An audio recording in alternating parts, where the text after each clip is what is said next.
mis lemmik, mulle meeldib ka rohkem aias mütata. Nojah, siis selles ümbrikus vist ikka sinu nime ei ole. Aga kes selle tiitli saab, kuulutab välja Kerli Sirila, kes on Koeru muusikakooli direktor.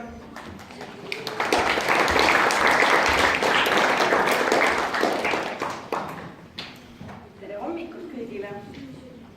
On suur au ja rõõm siis kuulutada välja aasta muusik. Mina nii julge ei ole, nagu meil kehalise kasvatuse õpetaja. Ma enne ikka vaatan, mis siin sees on ja siis vaatan, mis ma siis räägin juurde. Aga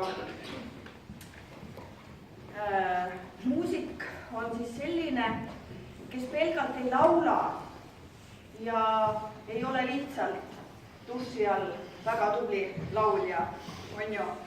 Ta võiks natuke rohkem siis anda. Ta võiks anda teistele kuulajatele ka midagi, et tulla välja, esineda teistele, on see siis laul või mõni pillipala.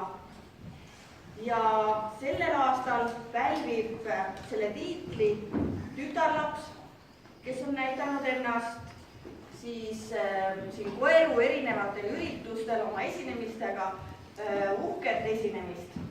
Ja on ikka ja jälle tulnud oma paladega välja ja neid rõõmsasti esitanud. Ja ta mängib sellisest põnevat pilli, nagu seda on xülofon. Peale selle on ta tubli viisipidaja, aga tean, et muusika on tema põues väga-väga palju.